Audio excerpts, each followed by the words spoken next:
Well, we begin with really, really difficult news because I think a lot of us, Jess, have been watching in horror as this widespread flooding has devastated British Columbia. The whole province currently in a state of emergency with entire cities cut off and now supplies of all kinds running low. We do want to give a shout out. We know we have a lot of viewers on the West Coast, and we are thinking of you as we watch these devastating images come across the news. Your reaction as all of this is unfolding in our country? Well, one of our viewers from BC, Darcy, wrote on Facebook, "It's like living in a bad movie. Yesterday was a sunny day, and today it is raining again. Please make it stop and allow my beautiful province a chance to catch its breath. Climate change is real, and we are the poster province, whether we like it or not." Darcy, thanks for that. And I feel like the Premier of BC said something similar. I love what he said.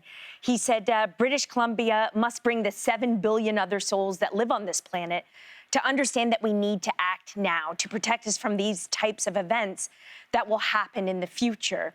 And he's totally right, but it's the frustration, I'm sure, that not only people in BC feel, but many of us who think these are so many of the things that we should have done 20 years ago and that scientists warned us about. We're seeing that, the atmosphere is going to warm up.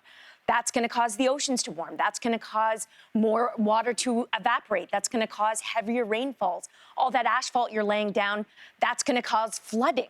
And all the deforestation and logging, that's going to cause and forest fires. And forest fires, in that's going to cause the landslides, know. And so now we're seeing it, and you just hope that you want people to keep their hopes up. But wow, it's a lot. It's a lot. Having said that too, though, Jess, 100 years ago, that was Sumas Lake. Right? It was a lake. And when the waters got high, that lake used to expand to almost 80 square kilometers, which is such a huge area. And it used to frustrate all the farmers. So they made the decision to drain that lake.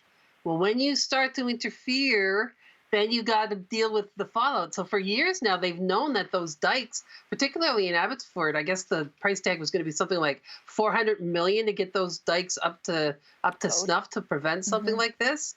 And, once again, the governments play around with who's going to pay. Well, everybody's paying now.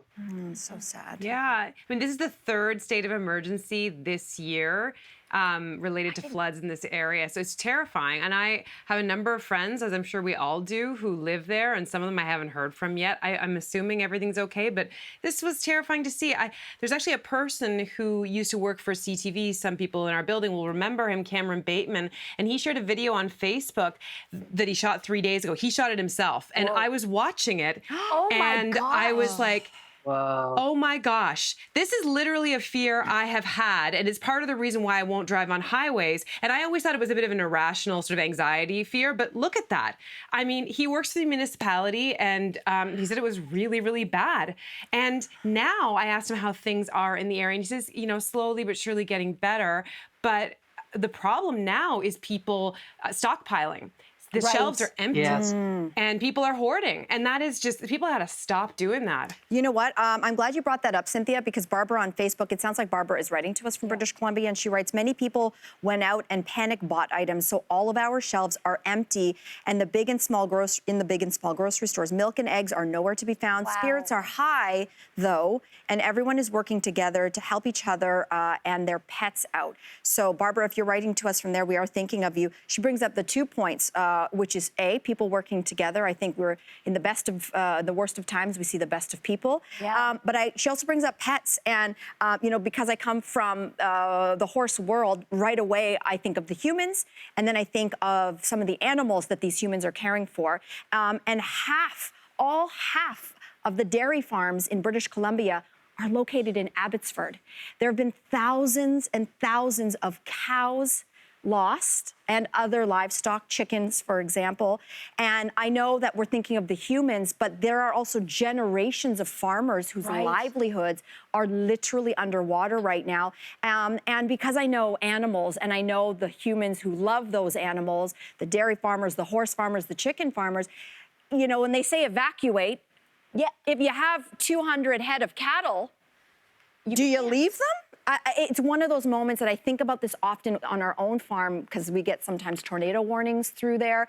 And I always say to my parents, you know, you have to make that heartbreaking decision in a moment if they're like, you got to go now, but how do you leave the animals? And we are seeing absolute devastation in agriculture, in particularly this area of British Columbia. So I am thinking of all of the farmers out there, but people are coming together to try to save animals, feed the animals that are left, and sadly, thousands that have been lost. It's really anyone devastating. else wondering about like what is being done? Like we just came off this huge climate summit where like the meeting of the minds of what's going to happen. I mean, I know that Trudeau is on his Three Amigos thing right now, but like it does leave the question like what immediately is happening? And I'm sure the people of British Columbia are right now going like, okay, how are we right now putting actions in place to fix this?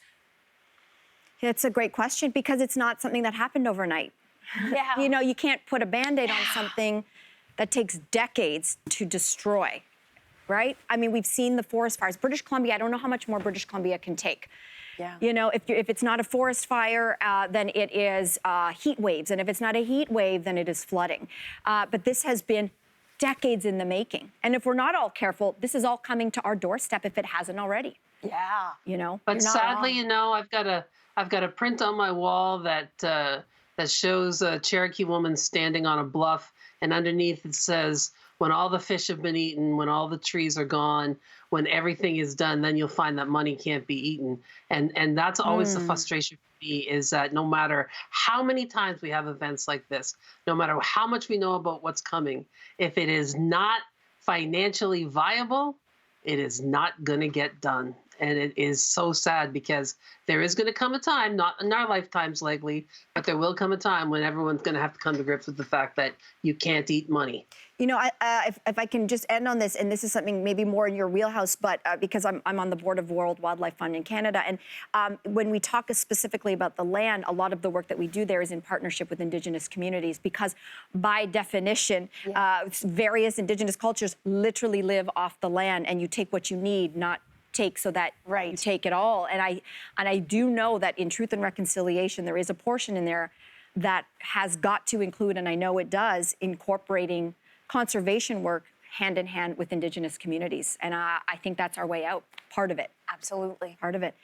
Listen, we are thinking of you, British Columbia. We're going to continue to watch this story. We have you in our hearts. We are going to take a very quick break. We'll be back right after this.